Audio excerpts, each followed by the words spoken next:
Hello everyone, this is Akash from Seven Horizons and welcome to the second session of NISM Equiderivatives Certification Series, which is Chapter 1 Basics of Derivatives. अगर आपने first session नहीं देखा है तो I would suggest कि आप first session देखिए। मैं डिस्क्रिप्शन में उसका लिंक पोस्ट कर दूंगा। उस सेशन में हमने बेसिकली ये कवर किया था कि इक्विटी डेरिवेटिव सर्टिफिकेशन में मेजर सिलेबस आउटलाइन कैसा है, आपको उसकी प्रिपरेशन कैसी करनी है एंड किस चैप्टर से कितना वेटेज कैरी होता है एंड कुछ इंपॉर्टेंट पॉइंट्स। तो बेसिकली ये चैप्टर स्टार्ट करने से पहले मैं आपको कुछ और इंपॉर्टेंट पॉइंट्स बताना चाहूँगा। फर्स्ट ऑफ ऑल, इस चैप्टर का आप वेटेज देख सकते हैं 8 मार्क्स का है। सो जैसे जैसे हम आगे प्रोसीड करेंगे मैं आपको कुछ टिप्स देते जाऊँगा कि किस सेक्शन से मोस्ट प्रोबेबली क्वेश्चंस आते हैं। आपको वो सेक्शन मार्क करते जाने हैं अपने वर्कबुक में। Yes, this is right. आपको अपनी वर्कबुक अपने साथ में रखनी है जैसे आप ये प्रेजेंटेशन देख रहे हैं।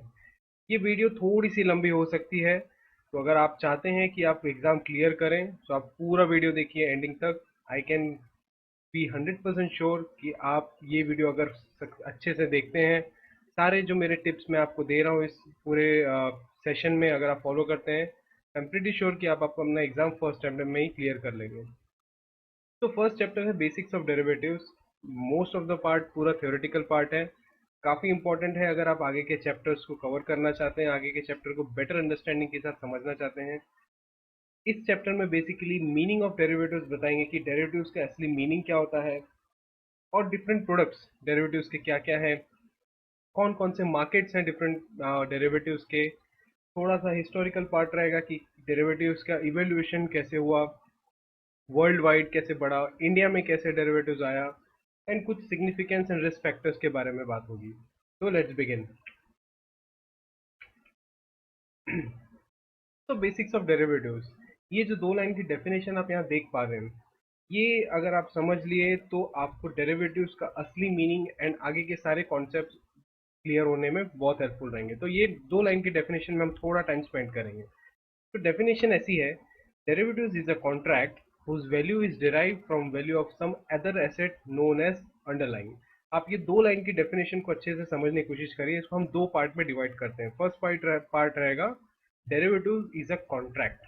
पहली चीज, आप कॉन्ट्रैक्ट का मीनिंग समझने की कोशिश करिए। यहाँ पे आप अपनी इन जनरल लाइफ में काफी बार कॉन्ट्रैक्ट वर्ड यूज कर चुके हैं, काफी लोग आप कॉन्ट्रैक्ट बना चुके हैं, आप कॉन्ट्रैक्ट करते हैं लोगों के साथ में। तो ये कॉन्ट्रैक्ट होता क्या है, इस चीज को समझने की कोशिश करते हैं पहले।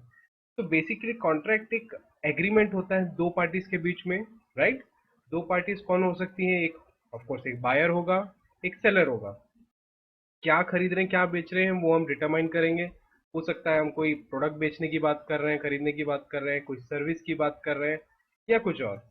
तो दो पार्टीज इन्वॉल्व है यहाँ पे। अब ऑफ कोर्स कॉन्ट्रैक्ट है, ऑन पेपर हम लोग कुछ बात कर रहे हैं, तो ऑफ कोर्स यहाँ पे और भी चीजें डिटरमाइंड होती है पहले से, जैसे कि टाइम, ये एक्चुअल में ट्रांजेक्शन कब होने वाला है। और क्या चीज डिसाइडेड होगी?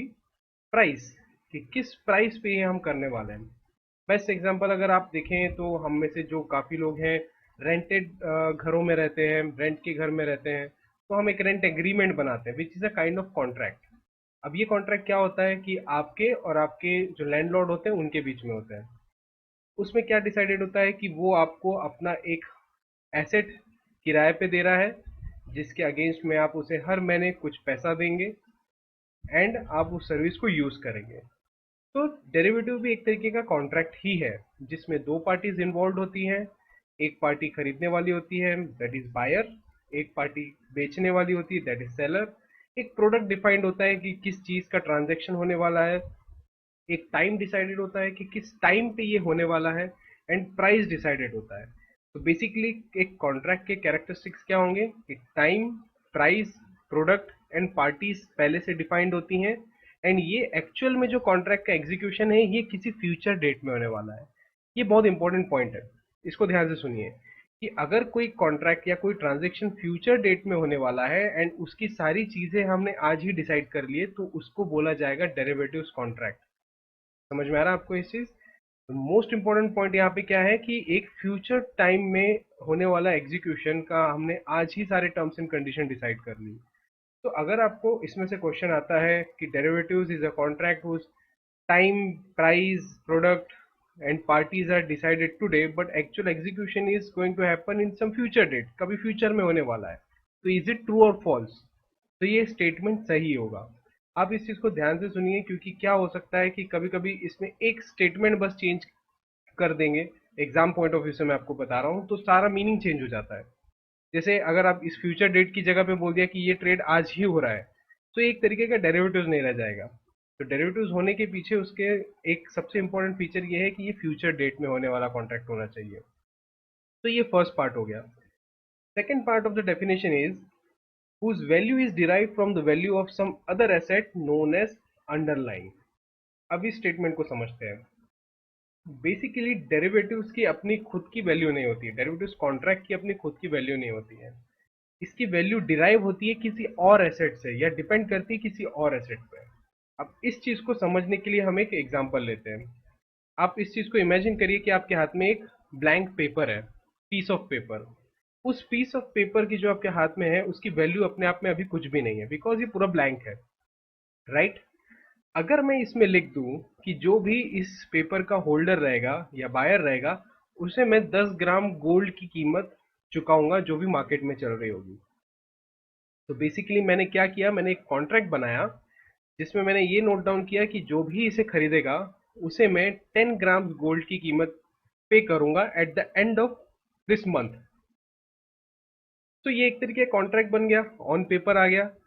अब ऑन पेपर आ गया, इसमें पार्टीज डिफाइंड है, मैं सेलर हूं, सामने वाला उसे खरीदेगा, एंड टाइम डिसाइडेड है, मंथ एंड में मैं ट्रांजेक्शन करने वाला हूँ। फ्यूचर डेट की बात आ गई यहाँ पे, लेकिन हमने आज उस चीज को कॉन्ट्रैक्ट को एनफोर्स किया हुआ है। तो अपने आप में उस पेपर की कीमत कुछ भी नहीं थी, बट क्योंकि मैंने उसमें ये सारी फीचर्स और पॉइंट्स और एक कॉन्ट्रैक्ट राइट अप कर दिया, तो उस पेपर की वैल्यू हो जाएगी equals to 10 gram of gold की जो वैल्यू मार्केट में चल रही है। तो बेसिकली डेरिवेटिव्स भी ऐसे ही काम करता है, उसकी खुद की वैल्यू नहीं है जैसे हमने यहाँ पे देखा, उसकी वैल्यू डिराइव हो रही है किसी और एसेट से। हमारे एग्जांपल में गोल्ड से हमने उस चीज की वैल्यू डिराइव की हुई है। तो डेरिवेटिव्स भी ऐसे ही काम करता है। तो अंडरलाइंग एसेट क्या क्या हो सकते हैं, तो यहाँ पे मैंने कुछ एग्जांपल्स दिए हुए हैं कि अंडरलाइंग एसेट क्या क्या हो सकते हैं। Precious metal such as gold, silver, aluminium, copper, zinc. Energy resources जैसे कि oil and gas, coal, electricity. Agri commodities जैसे कि wheat, sugar, coffee, cotton, pulses. या फाइनेंशियल एसेट्स जैसे कि equity shares, bonds, foreign exchange. अब इस पार्ट में से क्वेश्चंस क्या पूछ सकते हैं, जैसे कि ये डेरिवेटिव्स के डेफिनेशन के ऊपर क्वेश्चन पूछ सकता है कि डेरिवेटिव्स क्या होता है। तो आपको ये पार्ट समझना बहुत जरूरी है कि डेरिवेटिव्स एक कॉन्ट्रैक्ट है जिसकी वैल्यू डिराइव होती है किसी और एसेट से, उसकी खुद की वैल्यू नहीं होती है। और जो और एसेट से डिराइव होती है वैल्यू, उस एसेट को बोला जाता है अंडरलाइंग एसेट। अंडरलाइंग एसेट क्या क्या हो सकते हैं? Gold, silver, aluminium, copper, zinc. Energy resources में oil, gas, coal, electricity. Wheat commodities में एग्री कमोडिटीज में wheat, sugar, coffee, cotton, pulses या शेयर्स, बॉन्ड, फॉरेन एक्सचेंज। तो ये सारे एग्जांपल्स हैं। इसमें से ये पूछ सकता है कि which of the following are not example of underlying asset for a derivatives contract, और इसमें से कोई एक नाम स्किप कर देंगे। तो ये सारी चीजें आपको ध्यान में रखनी है। यहाँ पे नोट करिए, ये सारी चीजें आपको आपको वर्कबुक में मिलेंगी, आप उसमें मार्क करते जाइए एंड आगे बढ़ते जाइए। अब आते हैं थोड़ा हिस्ट्री लेसन पे, कि डेरिवेटिव्स मार्केट की हिस्ट्री और कैसे इवोल्यूशन हुआ वर्ल्ड वाइड इसका। डेरिवेटिव्स अपने आप में बहुत पुराना एक इंस्ट्रूमेंट है जो काफी सालों से लोग यूज करते आ रहे हैं। इनफैक्ट आपको यकीन आए ना आए, आप भी डेरिवेटिव्स कॉन्ट्रैक्ट अपनी डेली लाइफ में यूज करते हैं विदाउट नोइंग इट। आपको यकीन नहीं आ रहा है? चलिए मैं एक एग्जांपल देता हूँ। आप में से काफी लोग अपने घर में राशन जो होता है, फूड ग्रेन्स, गेहूं, चावल, साल भर के लिए एक साथ स्टॉक करके रखते हैं, राइट? मोस्टली गर्मियों के टाइम पे हम साल भर का स्टॉक खरीद लेते हैं।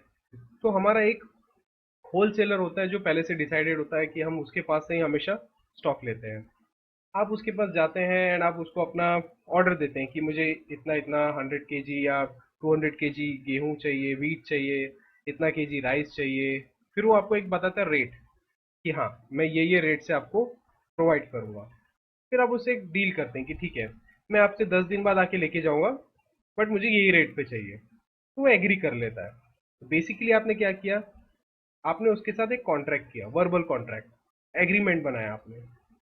उसमें आपने प्रोडक्ट डिफाइन कर दिया, क्वांटिटी डिसाइड कर दी, प्राइस डिसाइड कर दिया, एंड आपने एक फ्यूचर डेट डिसाइड कर दी जिसमें आपको ये ट्रांजेक्शन करना है, एंड आप फिर 10 दिन बाद आके आप वो ट्रांजेक्शन पूरा कर देंगे। तो बेसिकली आपने एक उसके साथ में डेरिवेटिव्स कॉन्ट्रैक्ट क्रिएट किया। तो इसी टाइप से काफी सालों से वर्ल्ड वाइड डेरिवेटिव्स धीरे धीरे धीरे धीरे इवॉल्व हुआ है। तो स्टार्टिंग जो हमारे पास में हिंट है वो 12th सेंचुरी से। अब आपको इसमें चिंता करने की ये बात नहीं है कि इसमें से आपको क्वेश्चन ऐसा सच नहीं आएंगे, कि आपको हिस्ट्री लेसन नहीं पूछा जाएगा कि 12th सेंचुरी में क्या हुआ था बताइए, या स्टेटमेंट दे देगा और ट्रू और फॉल्स ऐसा नहीं पूछाएगा। ये बस आपके जनरल नॉलेज के लिए कि कैसे डेरिवेटिव्स कॉन्ट्रैक्ट इवॉल्व हुआ उस चीज के लिए है वर्ल्ड वाइड। तो 12th सेंचुरी में यूरोपियन ट्रेड फेयर्स होते थे जहाँ पे सेलर्स और जो होते थे वो फ्यूचर्स प्राइस पहले से डिसाइड करके अपना प्रोडक्ट सेल कर देते थे। ट्रेड फेयर क्या होते थे आपको बताने की जरूरत नहीं है, बट जिन लोगों को नहीं पता है, एक मेला होता था, मेला लगता था जहाँ पे बहुत सारे बायर्स और सेलर्स मिलते थे और कॉमन पीपल भी वहाँ पे आते थे और सामान खरीदते थे। तो उस टाइम पे लोग बार्टर सिस्टम यूज करते थे, तो अपने प्रोडक्ट्स को आगे की फ्यूचर डेट के लिए भी बेच के रखते थे, जैसे कि नेक्स्ट सीजन में आप आओ मुझसे इतना सामान लो, उसके बदले में मैं आपसे ये ले लूंगा। इस टाइप का कॉन्ट्रैक्ट होता था।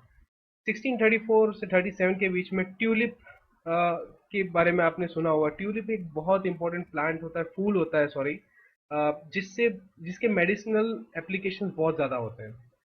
ट्यूलिप जो होता है बहुत ही क्रिटिकल होता है, सेंसिटिव होता है, आई मीन वेदर का। वेदर कंडीशन इसके लिए परफेक्टली एक अरेंजमेंट होना चाहिए जिसके अकॉर्डिंग ही ये अच्छे से खिलता है। तो 1634 से 37 के बीच में ऐसा हुआ था कि काफ़ी लोग ट्यूलिप की डिमांड बढ़ते हुए देख के इसके फ्यूचर्स कॉन्ट्रैक्ट बनाने लग गए थे। फ्यूचर्स कॉन्ट्रैक्ट मतलब कि फ्यूचर डेट में बाय करने के कमिटमेंट आज से ही लेने लग गए थे जो इनके प्रोड्यूसर्स थे उनसे। तो एक बहुत बड़ा प्राइस राइज आ गया था उस टाइम पे, लेकिन हुआ ऐसा कि वो उस टाइम पे हुआ नहीं और एक बबल क्रिएट हुआ और जो बर्स्ट हो गया। तो इससे काफी लोगों का नुकसान हुआ था। तो एक इम्पोर्टेंट इंसिडेंट रहा है हिस्ट्री में, एक तरीके का डेरिवेटिव्स कॉन्ट्रैक्ट ही था। और अपने आप में ये बताने के लिए काफी है कि डेरिवेटिव्स कितना डेंजरस हो सकता है अगर इसे प्रॉपर तरीके से यूज ना किया गया तो। इन 3 से 4 सालों में ही ट्यूलिप हॉलैंड में काफी बेकार कंडीशन हो गई थी लोगों की, बिकॉज उन्होंने अपना सब कुछ दांव पे लगा के ट्यूलिप की खेती और उसके ऊपर प्राइजेस पे पैसे कमाने के ऊपर लगा दिया था। 1848 में सीबोर्ड का फाउंडेशन हुआ था जिन्होंने पहला फॉरवर्ड कॉन्ट्रैक्ट्स कमोडिटीज के ऊपर लॉन्च किया था। सीबोर्ड का फुल फॉर्म होता है शिकागो बोर्ड ऑफ ट्रेड। 1865 में पहला एक्सचेंज ट्रेडेड डेरिवेटिव्स कॉन्ट्रैक्ट आया था यूएस में, फ्यूचर्स कॉन्ट्रैक्ट। 1990 में सीबोर्ड का नाम चेंज होकर सीएमई हो गया था, शिकागो मर्केंटाइल एक्सचेंज। 1977 में CBOT created T bill, T bonds futures contract, bonds के ऊपर आया। फिर एक्सचेंज के ऊपर कॉन्ट्रैक्ट डेवलप हुए। अगर आप देखेंगे तो धीरे धीरे यहाँ पे आपको अलग अलग कॉन्ट्रैक्ट्स के नाम दिख रहे हैं कि ये फॉरवर्ड कॉन्ट्रैक्ट हो गया, exchange traded derivative, futures contract. फिर धीरे से नाम चेंज हुआ, फिर बॉन्ड्स के ऊपर से फ्यूचर्स कॉन्ट्रैक्ट बने, फिर यूरो डॉलर के ऊपर फ्यूचर्स कॉन्ट्रैक्ट बने। फिर Chicago board of exchange decided to create an option option तो ये इवोल्यूशन हुआ है प्रोडक्ट्स का। पहले ऑफ कोर्स फॉरवर्ड्स आए, देन आप देखेंगे फ्यूचर्स आए हैं, फिर अलग अलग अंडरलाइन के ऊपर से फ्यूचर्स कॉन्ट्रैक्ट आने शुरू हुए जैसे बॉन्ड्स, करेंसी, फिर आए ऑप्शंस। तो इस तरीके से हिस्ट्री में इवोल्यूशन हुआ है डेरिवेटिव्स मार्केट का वर्ल्ड वाइड। मूविंग फॉरवर्ड, क्या क्या फैक्टर्स हैं जो डेरिवेटिव्स मार्केट को ग्लोबली इन्फ्लुएंस कर रहे हैं बढ़ने के लिए, कि क्यों इतना डेरिवेटिव्स मार्केट बढ़ रहा है। आज की डेट में अगर आप मार्केट साइज के ऊपर बात करेंगे तो derivatives market is second largest market in the world. तो गैस करिए फर्स्ट लार्जेस्ट कौन सा होगा। इक्विटी नहीं, अगर आप इक्विटी के बारे में सोच रहे हैं तो इक्विटी थर्ड लार्जेस्ट है, first largest is bond market. सबसे बड़ा मार्केट है वर्ल्ड वाइड। ट्रेडिंग के बाद में अगर बात करेंगे फिर डेरिवेटिव्स एक सेकंड लार्जेस्ट मार्केट है, एंड देन इक्विटी मार्केट आता है। तो डेरिवेटिव्स बहुत इंपॉर्टेंट रोल प्ले करता है। कौन कौन से ऐसे फैक्टर्स हैं जिन्होंने ग्लोबली डेरिवेटिव्स को बढ़ने के लिए इन्फ्लुएंस किया, क्या क्या ऐसे फैक्टर्स हैं जो एड ऑन जैसे एक्ट करते हैं। तो पहला पॉइंट है increase fluctuation in underlying asset prices in financial markets. तो अंडरलाइंग एसेट जो है अलग अलग फाइनेंशियल मार्केट्स में काफ़ी ज़्यादा रेट वॉलेटाइल हो गए। अब वॉलेटिलिटी से बचने के लिए लोग डेरिवेटिव्स को एज एन हेजिंग टूल की तरह से इंट्रोड्यूस करें। इनिशियली डेरिवेटिव्स को एज ए हेजिंग टूल करके ही इंट्रोड्यूस किया गया था। कि आप अपने फ्यूचर पोटेंशियल लॉसेस को आज थोड़ा कम कर सकते हैं यूजिंग डेरिवेटिव्स। अब ये कैसे कर सकते हैं, ये आने वाले चैप्टर्स में आपको सीखने मिलेगा कि यूजिंग फ्यूचर्स ऑप्शंस आप कैसे प्राइस हेज कर सकते हैं। जितना ज़्यादा फ्लक्चुएशन बढ़ेगा उतना ज़्यादा लोग इसे यूज़ करते हैं। Second point is integration of financial markets globally. आज की डेट में सारे मार्केट जो है, मेजर मार्केट जो है, सारे कनेक्टेड होते हैं। पहले अगर आप देखेंगे तो यूएस मार्केट सबसे लास्ट में क्लोज होता है, फिर उसके बाद में यूरोपियन मार्केट क्लोज होते हैं, फिर एशियन मार्केट्स या स्टार्ट अगर आप देखेंगे तो पहले जापान, चाइना, इंडिया, सिंगापुर, फिर यूरोपियन कंट्रीज के मार्केट ओपन होते हैं, देन यूएस के। तो ये सारे एक दूसरे से कनेक्टेड होते हैं। जो फाइनेंशियल फॉरेन इंस्टीट्यूशनल इन्वेस्टर्स होते हैं, एफआईआईज, ये मार्केट, हर एक मार्केट में पैसा लगाते हैं और पैसा फ्लो होता है डेवलपिंग और डेवलप्ड मार्केट से। तो सारे मार्केट्स कनेक्टेड होने के कारण अगर एक मार्केट में डेरिवेटिव्स प्रोडक्ट ग्रो कर रहा है तो सारे मार्केट्स में ऑटोमेटिकली ग्रो करेगा। Third point is use of latest technology in communication has help in reduction of transaction cost. आज अगर आपको किसी भी शेयर का प्राइस जानना है तो बहुत सिंपल है, आप अपना फोन निकालेंगे, गूगल ओपन करेंगे, वहां पे शेयर किसी भी कंपनी का नाम डालेंगे और शेयर प्राइस आगे डालेंगे तो गूगल अपने आप उसका share price, current market price आपको एग्जैक्ट बताएगा। लेकिन अगर यही आप 15 या 20 साल पहले करना चाहते थे तो इतना ज़्यादा फास्ट ट्रांजेक्शन्स और ये सारी चीज़ें नहीं होती थी। पहले आपको रिक्वेस्ट डालनी पड़ती थी, फिर पेपर में आपको नेक्स्ट डे प्राइसेस चेक करना पड़ता था, तो ये काफ़ी टीडियस और लेंदी प्रोसेस होता था। इनफैक्ट आज की डेट में अगर आपको कोई शेयर खरीदना है तो इट्स ऑलमोस्ट फ्री। अगर आप ऑनलाइन ब्रोकर्स की बात करेंगे तो वो लोग डिलीवरी अगर आप खरीदते हैं किसी शेयर की तो वो आपको ब्रोकरेज भी चार्ज नहीं करते हैं। तो इट्स ऑलमोस्ट फ्री। तो ये लेटेस्ट टेक्नोलॉजी और चीज़ें डेवलप होने के कारण ये सारी चीज़ें फ्री हो गई हैं, इससे और ज़्यादा अट्रैक्टिव हो जाता है मार्केट। डेरिवेटिव्स का मार्केट भी ऑफकोर्स बहुत ज़्यादा अट्रैक्टिव हो जाता है। Next point is enhance understanding of market participants on sophisticated risk management tools to manage risk।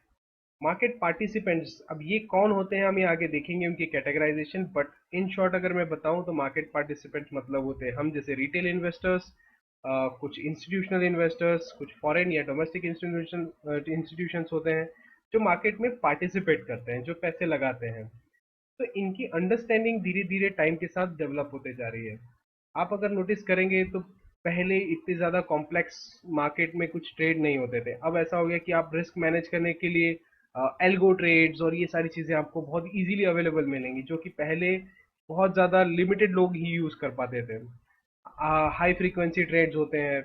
ये सब चीज़ें होती क्या है, ये इसका यूज़ क्या होता है, हम धीरे धीरे आगे अपने आने वाले चैप्टर्स में जहाँ जहाँ पे इसका यूज़ होता होगा मैं आपको बताते रहूँगा। ऑफ कोर्स ये सारी चीज़ें आपके एग्जाम पॉइंट ऑफ व्यू से हेल्पफुल नहीं है, बट हाँ नॉलेज आपको डेवलप करना है। हमारा एम यही है कि हम ये सारी चीज़ें पढ़ते जाएं, सीखते जाएं, हमारा नॉलेज लेवल बढ़ते जाए। जब आप एग्जाम में बैठेंगे तो ये सारी चीज़ें आपको काम में आएगी।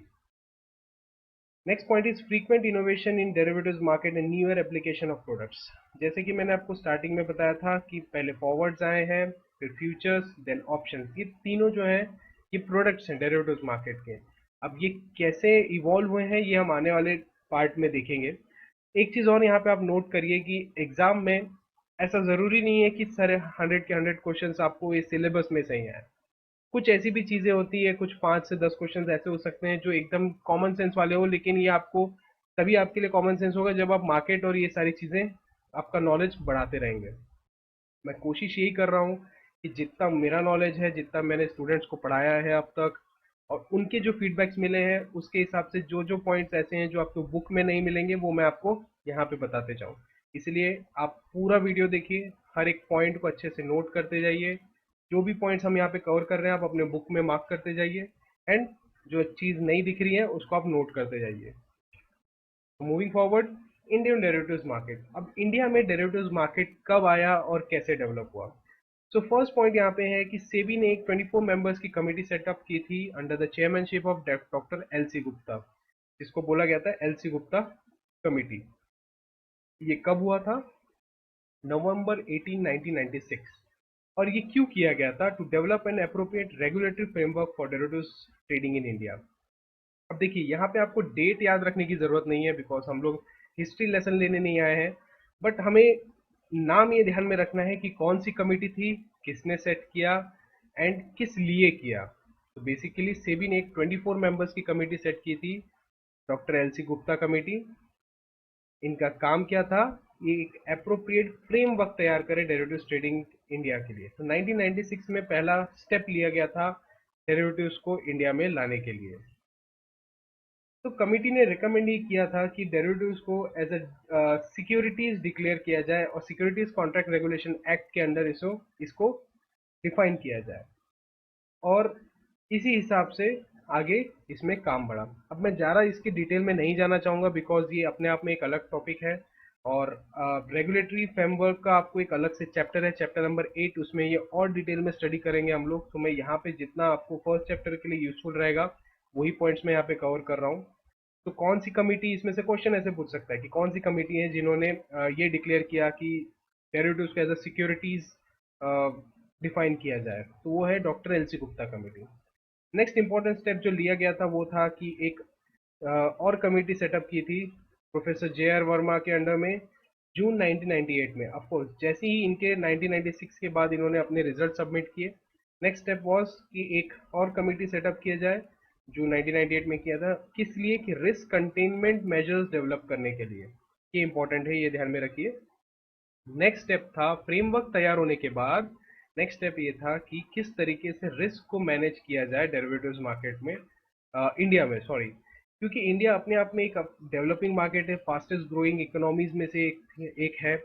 तो किस तरीके से डेरिवेटिव्स का अंडर जो रिस्क आते हैं, क्योंकि ऑफकोर्स ये फ्यूचर में होने वाला कोई ट्रांजेक्शन है जिसके बारे में हम आज ही डील कर रहे हैं, तो ये अपने आप में एक अलग सेट ऑफ रिस्क लेके आता है। तो इंडियन मार्केट में इस चीज़ को कैसे कंटेन कर सकते हैं, क्या क्या मेजर्स ला सकते हैं, इन सब चीज़ों के ऊपर professor J are Verma committee ने अपने रिकमेंडेशन दिए थे।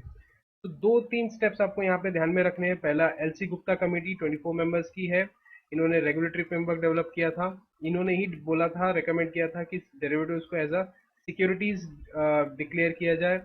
Next step was professor J are Verma committee setup किया गया था 1998 में, जिनका काम ये था कि रिस्क कंटेनमेंट मेजर्स रेकमेंड करें। उसके अलावा कुछ और इम्पोर्टेंट पॉइंट्स हैं जो आपको एग्जाम पॉइंट ऑफ व्यू से ध्यान में रखना है कि ये सिक्योरिटीज कॉन्ट्रैक्ट रेगुलेशन एक्ट 1999 में अमेंड किया गया था डेरिवेटिव्स को, मतलब 98 के बाद 99 में इसे इंट्रोड्यूस किया गया। Exchange traded derivative started in India on June 2000 with SEBI permitting S&P CNX Nifty, तब ये S&P CNX निफ्टी था, ऑफकोर्स अभी नाम चेंज हो गया है, and BSE 30 Sensex index to deal in equity derivatives. तो जून 2000 में पहले एक्सचेंज में डेरिवेटिव ट्रेड स्टार्ट हुए थे 2000 में। आज 2020 चल रहा है, तो सिर्फ 20 ईयर्स ही हुए हैं इंडिया में डेरिवेटिव्स को लॉन्च हुए। तो कंसिडरिंग बाहर के मार्केट, ग्लोबल मार्केट्स, इंडिया में डेरिवेटिव्स को थोड़ा यंग प्रोडक्ट ही माना जाता है। तो trading in index options and futures on individual stocks, index के और स्टॉक्स के कमेंट्स हुआ था 2001 में। जुलाई 2012 में सेबी ने MCX FX मतलब कि कमोडिटीज एक्सचेंज को डील करने की परमिशन दी थी।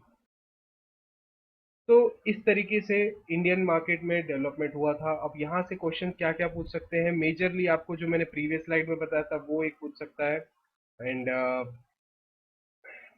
ये पूछ सकते हैं कि मेजरली इंडियन मार्केट में ट्रेड स्टार्ट कब हुआ था।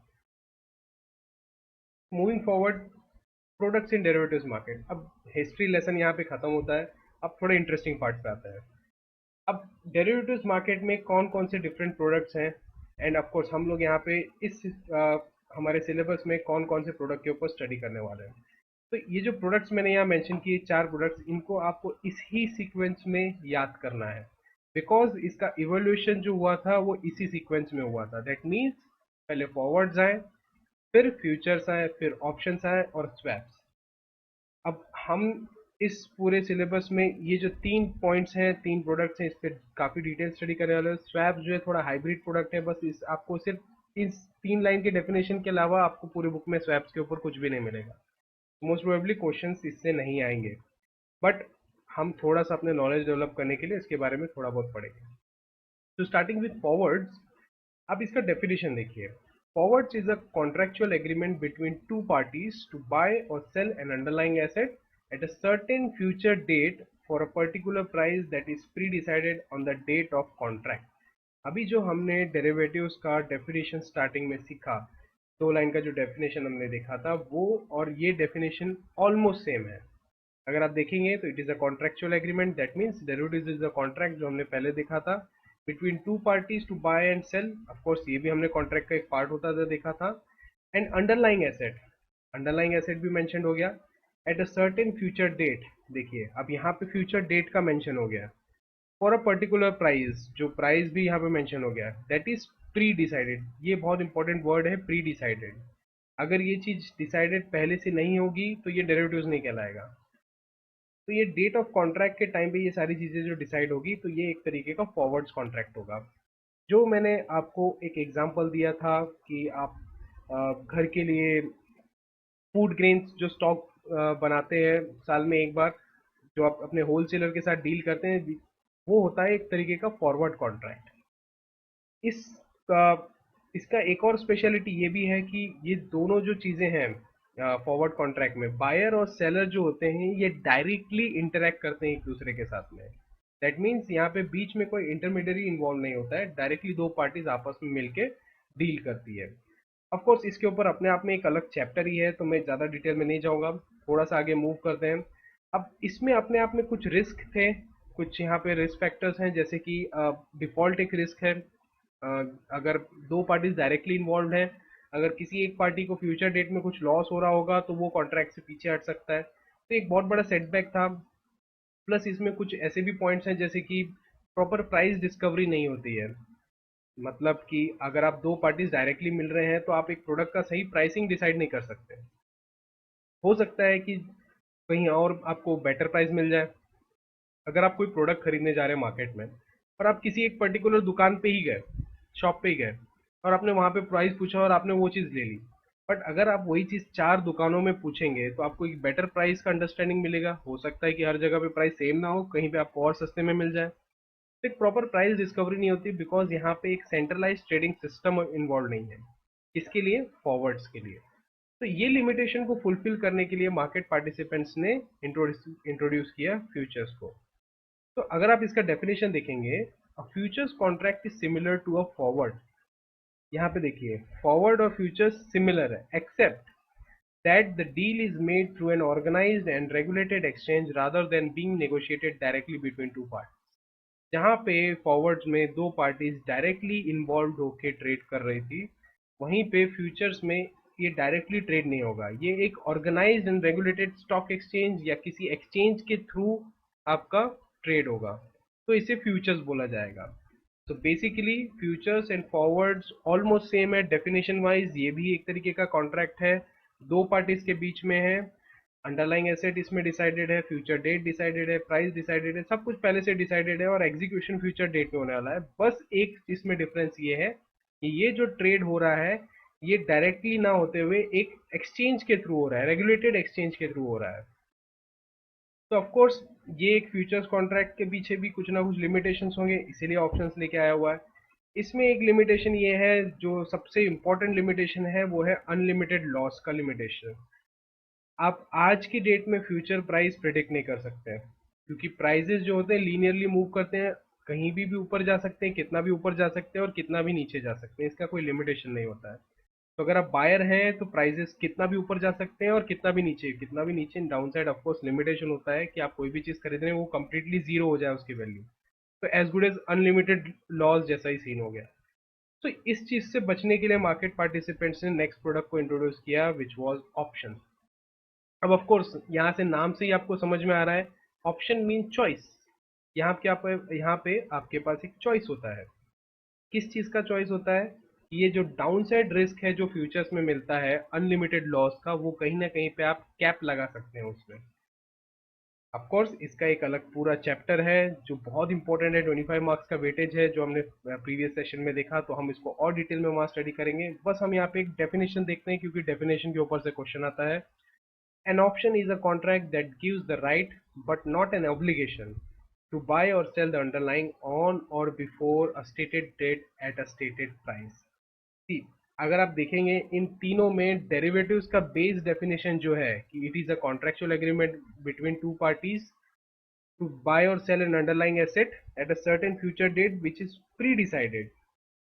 तो ये डेफिनेशन जो है स्टैंडर्ड पूरे के पूरे प्रोडक्ट्स में इन्वॉल्व है, बट थोड़े थोड़े फीचर्स इसमें चेंज हो गए। जैसे फ्यूचर्स में ये रेगुलेटेड एक्सचेंज के थ्रू ट्रेड हो रहा है, ऑफ कोर्स ऑप्शन में भी वो रेगुलेटेड एक्सचेंज के थ्रू ट्रेड हो रहा है, बट यहाँ पे एक चीज ये आ गई, जो ऑप्शन खरीदता है, जो बायर होता है, उसे राइट मिलता है, उसके ऊपर ऑब्लिगेशन नहीं होता है।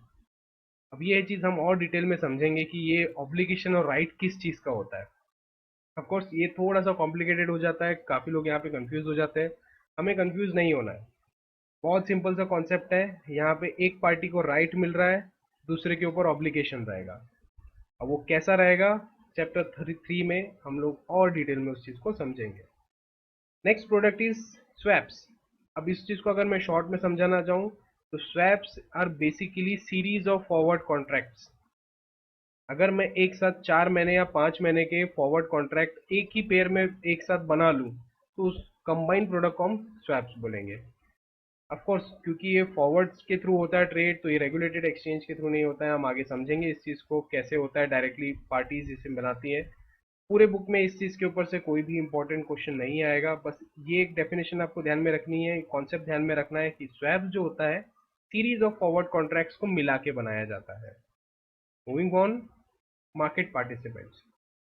डेरिवेटिव्स मार्केट में कितने पार्टिसिपेंट्स होते हैं? सो ब्रॉडली 3 तरीके के पार्टिसिपेंट्स को कैटेगराइज किया हुआ है, वो है हेजर्स, स्पेकुलेटर्स एंड आर्बिट्राजर्स। अब ऑफ कोर्स हेजर्स क्या होते हैं, स्पेकुलेटर्स और इनके क्या क्या एप्लीकेशंस हैं, ये आगे वाले चैप्टर्स में बहुत ज़्यादा डिटेल में बताया गया हुआ है। हम यहाँ पर बस इंट्रोडक्शन समझेंगे। हेजर्स बेसिकली रिस्क जो कम करना चाहते हैं मार्केट में, अपना रिस्क को कैसे कम कर सकते हैं, प्रोडक्ट्स यूज कर सकते हैं, प्रोडक्ट के यूज थ्रू। तो मोस्टली हेजिंग मतलब होता है एक प्रोसेस जिसे हम बोलते हैं एक तरीके से इंश्योरेंस, कि हम अपना इंश्योरेंस निकालते हैं। तो रिस्क रिड्यूसर्स होते हैं हेजर्स, अपना रिस्क कम करना चाहते हैं।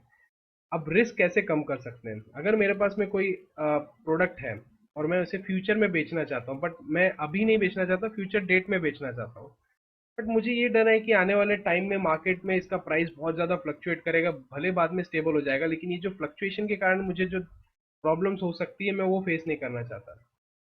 सो हेजर्स क्या करेंगे, एक कॉन्ट्रैक्ट बना लेंगे जिसके थ्रू वो अपना रिस्क कम कर सकते हैं। स्पेक्यूलेटर्स क्या होते हैं? स्पेक्यूलेटर एक फ्यूचर मूवमेंट को प्रिडिक्ट करना चाहते हैं और उस हिसाब से अपने जो व्यू के हिसाब से अपना पैसा मार्केट में लगाते हैं। बेसिकली ये लोग जो होते हैं रिस्क टेकर्स होते हैं। हेजर्स जैसे रिस्क रिड्यूस करते हैं अपना, स्पेक्यूलेटर्स रिस्क लेते हैं।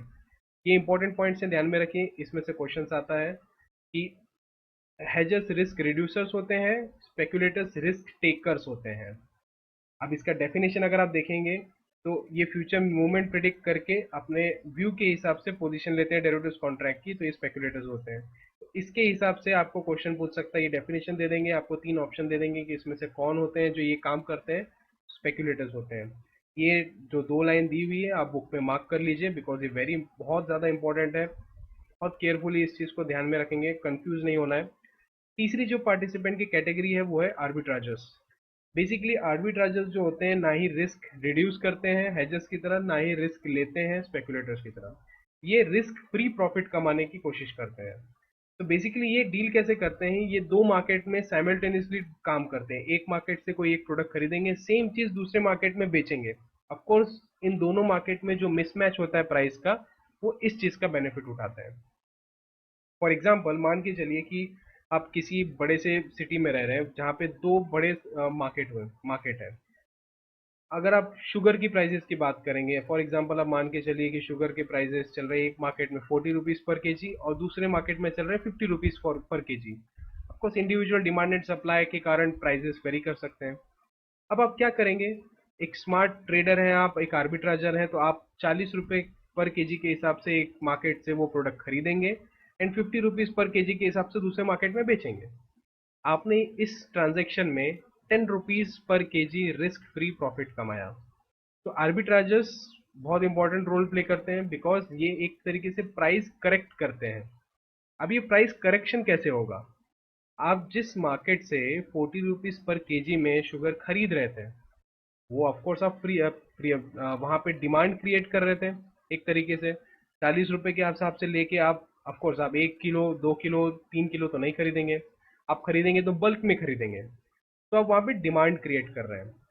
उसी तरीके से दूसरे मार्केट में जहाँ पे आप ₹50 पर केजी के हिसाब से वो चीज़ सेल कर रहे हैं, वहाँ पे आप सप्लाई क्रिएट कर रहे हैं। तो डिमांड एंड सप्लाई प्रेशर ऐसे काम करते हैं, जहाँ पे डिमांड बढ़ता है वहाँ पे प्राइजेस बढ़ते हैं, जहाँ सप्लाई बढ़ता है वहाँ प्राइजेस कम होते हैं। एक टाइम ऐसा आएगा जब 40 से प्राइस बढ़ते बढ़ते 40 44 45 46 तक पहुंचेगा। उसी तरीके से दूसरे मार्केट में सप्लाई बढ़ने के कारण प्राइजेस कम होंगे, 50 48 49 46 तक पहुंचेंगे। एक टाइम ऐसा आएगा जब आप यहाँ से आर्बिट्राज नहीं कर पाएंगे। तो एक इफिशिएंट मार्केट में इन तीनों का होना बहुत जरूरी है। हेजर जो रिस्क रिड्यूस करें, स्पेकुलेटर्स जो रिस्क लें, और आर्बिट्राजर्स जो प्राइस करेक्ट करें। टाइप्स ऑफ डेरिवेटिव्स मार्केट, देखा जाए तो डेरिवेटिव्स मार्केट के इंडिया में दो तरीके से इन्हें बाइफर्केट किया हुआ है। पहला है एक्सचेंज ट्रेडेड डेरिवेटिव्स और दूसरा है ओवर द काउंटर डेरिवेटिव्स या ओटीसी मार्केट भी बोला जाता है। तो एक्सचेंज ट्रेडेड डेरिवेटिव्स को ऑर्गेनाइज एक्सचेंज बोला जाता है, trading on organise exchange. Contracts are standardise, ये वर्ड ध्यान में रखिए, स्टैंडर्डाइज होते हैं। Price determination by the interaction of buyers and sellers. Clearing house involve होते हैं, क्लियरिंग कॉर्पोरेशन इन्वॉल्व होते हैं जो कि गारंटी लेते हैं सेटलमेंट ऑफ ट्रांजेक्शन्स। तो ये वर्ड ध्यान में क्यों रखना है कि एक एक्सचेंज ट्रेडेड डेरिवेटिव्स जो होते हैं इनका डेफिनेशन ये होता है कि ये एक स्टैंडर्डाइज कॉन्ट्रैक्ट होते हैं क्योंकि एक्सचेंज में ट्रेड हो रहे हैं। प्राइस डिटरमिन होते हैं बायर्स और सेलर्स के इंटरेक्शन से। क्लियरिंग हाउस इसमें इन्वॉल्व होते हैं जो कि गारंटी लेते हैं ट्रांजेक्शन का। अब क्लियरिंग हाउस और क्लियरिंग एंड सेटलमेंट प्रोसीजर के ऊपर अपने आप में एक कम्प्लीटली अलग चैप्टर है, हम उस चीज़ को तभी ध्यान में रखेंगे, बस ये डेफिनेशन यहाँ पे ध्यान में रखना है। अब जो प्रोडक्ट्स हमने देखा प्रीवियस स्लाइड्स में कि तीन तरीके के प्रोडक्ट्स मेजरली डेरिवेटिव्स में हम पढ़ने वाले हैं, forwards, futures and options.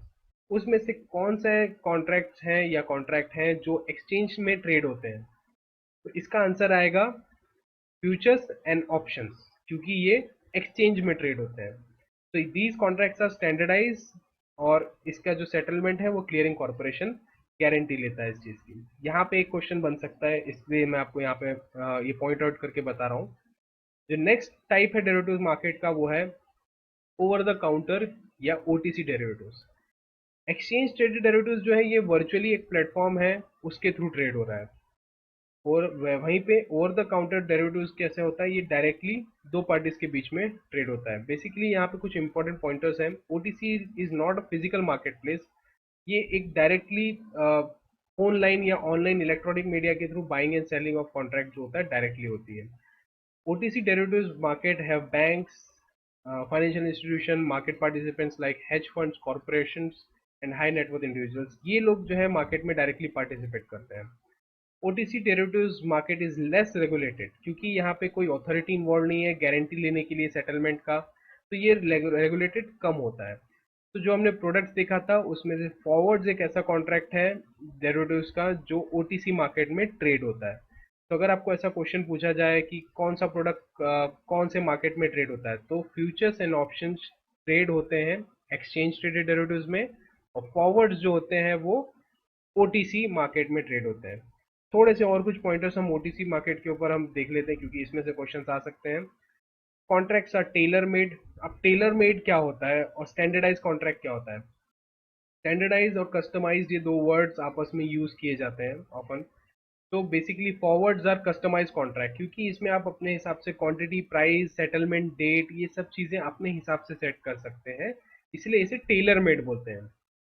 Tailor made क्यों वर्ड यूज किया है? आप इमेजिन कर लीजिए कि आप एक शर्ट है जो मार्केट में लेने जा रहे हैं, तो एक रेडीमेड ऑप्शन होता है या तो फिर आप टेलर मेड ले सकते हैं। टेलर मेड के फीचर्स ये होते हैं कि आप अपने हिसाब से सारी चीज़ें चूज करा सकते हैं कि आपका फिटिंग कैसा चाहिए, किस पैटर्न में बनाना है, वगैरह वगैरह। वहीं पे स्टैंडर्डाइज क्या हो सकता है, जो आप शॉप में जाके खरीद सकते हैं, वहाँ पे साइजेस होते हैं जैसे एक्स, एक्सएल वगैरह वगैरह। आपको अपने हिसाब से उसमें जो कंफर्टेबल लगे आप उस हिसाब से उस चीज़ को ले सकते हैं। तो इसलिए ओटीसी मार्केट में जो फॉरवर्ड ट्रेड होते हैं उन्हें टेलर मेड कॉन्ट्रैक्ट भी बोला जाता है। Second point here is risk is decentralised. यहाँ पर रिस्क सेंट्रलाइज सिस्टम के थ्रू नहीं मैनेज किया जाता है। हर एक जो इंडिपेंडेंट बायर और सेलर होता है ये रिस्क अपना खुद ही मैनेज करता है, आपस में इन्हें काम करना पड़ता है। There is no formal centralise limit on individual positions, कोई लिमिट नहीं होती है। मैं चाहूँ तो करोड़ों का ट्रांजैक्शन का ट्रेड ले सकता हूँ, ऑफ कोर्स डिपेंड करता है मेरा नेटवर्थ कितना है। यहाँ पे कोई एक्चुअल में सेंट्रलाइज लिमिट सिस्टम नहीं है, इसलिए इसमें रिस्क और बढ़ जाता है। There are no formal rules और mechanism for risk management to ensure market stability. क्योंकि ये रेगुलेटेड मार्केट नहीं है तो यहाँ पे कोई सिस्टम नहीं है जिसके कारण ये मार्केट में ज़्यादा स्टेबिलिटी नहीं होती है। Transaction are private with little or no disclosure to entire market. इसमें जो ट्रांजेक्शन होते हैं, क्योंकि दो पार्टीज आपस में डायरेक्टली मिलके करती है, तो इसमें ज़्यादा डिस्क्लोजर नहीं मिलता है। इंपॉर्टेंस ऑफ डेरिवेटिव्स, डेरिवेटिव्स के थ्रू बहुत ज़्यादा इंपॉर्टेंट ये पॉइंट है कि प्राइस डिस्कवरी इंप्रूव हो जाती है, क्योंकि हम लोग इसमें फ्यूचर में क्या होने वाला है उस चीज़ का प्राइस हम आज डिसाइड करने की कोशिश करते हैं, तो एक बेटर अंडरस्टैंडिंग मिलती है और एक प्राइस डिस्कवरी हम अच्छे से कर पाते हैं किसी चीज़ की। It helps in transferring various risk, जैसे कि हमने मार्केट पार्टिसिपेंट्स में देखा था, हेजर्स रिस्क रिड्यूस करते हैं, स्पेकुलेटर्स जो होते हैं रिस्क लेते हैं। सो बेसिकली हेजर्स अपना रिस्क ट्रांसफर कर रहे हैं स्पेकुलेटर्स की तरफ, तो ये रिस्क ट्रांसफर करने के लिए बहुत इंपॉर्टेंट रोल प्ले करता है।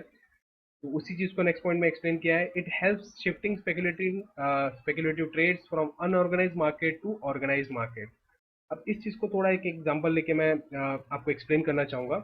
मान लीजिए आपको ऐसा लग रहा है कि कल निफ्टी 50 200 पॉइंट्स ऊपर जाएगा, तो आप क्या करेंगे? अब मैं अपने दोस्त से बात कर रहा हूँ, मैंने उससे शर्त लगा ली, यार लगाओ शर्त 10,000 रुपए की कि कल मार्केट 200 पॉइंट ऊपर जाएगा। उसने बोला नहीं जाएगा, हमने ट्रेड ले लिया एक तरीके से। अब ये क्या हो गया, हमने अपने स्पेकुलेशन के हिसाब से एक अनऑर्गेनाइज मार्केट में ट्रेड ले लिया। बट इसी चीज को अगर मैं ऑर्गेनाइज मार्केट में शिफ्ट करना चाहूँ तो मैं क्या कर सकता हूँ? मैं एक फ्यूचर्स कॉन्ट्रैक्ट ले सकता हूँ जो कि निफ्टी 50 का हो सकता है। मैं बाय करूंगा, ऑफकोर्स सामने वाला सेल करेगा, उससे लग रहा है नीचे जाएगा, मुझे लग रहा है ऊपर जाएगा, तो मैंने अपने एक अनऑर्गेनाइज मार्केट में से स्पेकुलेटिव ट्रेड को उठा के ऑर्गेनाइज मार्केट में शिफ्ट कर दिया। तो इस तरीके से डेरिवेटिव्स का यूज होता है। लास्ट टॉपिक जो इस चैप्टर का है वो है कि किस किस टाइप के रिस्क फेस करता है मार्केट पार्टिसिपेंट्स डेरिवेटिव्स में। अब जो 8 मार्क का वेटेज है, इसीलिए मैंने जो इंपॉर्टेंट पॉइंट्स है बस वही कवर किए हुए हैं। यहाँ पे जो मैंने 6 पॉइंट्स मेंशन किए हुए हैं, इसमें से 2 या 3 क्वेश्चंस पूछ सकते हैं कि किस किस टाइप के रिस्क हैं जो मार्केट पार्टिसिपेंट फेस करते हैं। तो पहला एक रिस्क जो है वो है काउंटर पार्टी रिस्क, या उसको बोला जाता है डिफॉल्ट बाय काउंटर पार्टी।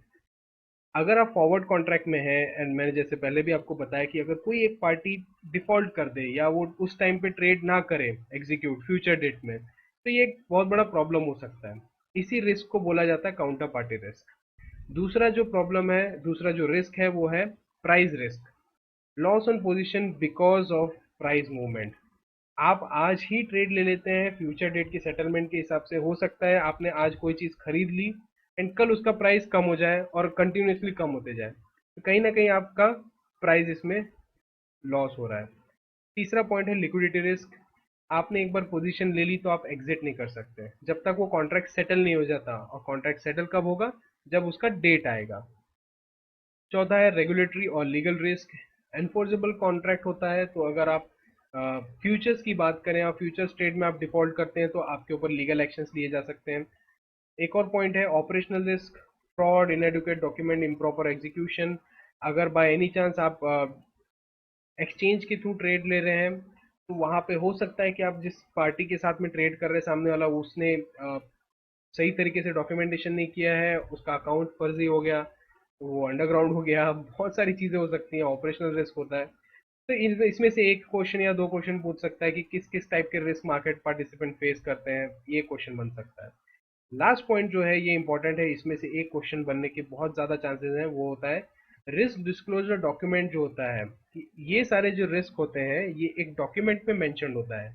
अगर आप लोगों के पास डीमैट अकाउंट होंगे और आपने एक फॉर्म पे साइन करके अकाउंट ओपन किया होगा, तो उस फॉर्म में आपको एक सेक्शन मिलेगा जिसमें होता है रिस्क डिस्क्लोजर, कि वहां पे ये सारे रिस्क मेंशन्ड होते हैं कि अगर आप डीमैट अकाउंट ओपन करते हैं और आप मार्केट में ट्रेड लेना चाहते हैं तो ये सारे रिस्क है जो आप फेस कर रहे हैं। बाय साइनिंग दैट डॉक्यूमेंट आप अपना कंसेंट देते हैं कि हाँ मैं ये सारे रिस्क से अवेयर हूँ और मैं ये लेना चाहता हूँ। तो बेसिकली क्वेश्चन यहाँ पे कैसा बनता है कि रिस्क डिस्क्लोजर डॉक्यूमेंट जो है कौन इशू करता है? तो this is issued by members of exchange. Members of exchange मतलब स्टॉक ब्रोकर्स, स्टॉक ब्रोकर्स की बात कर रहे हैं।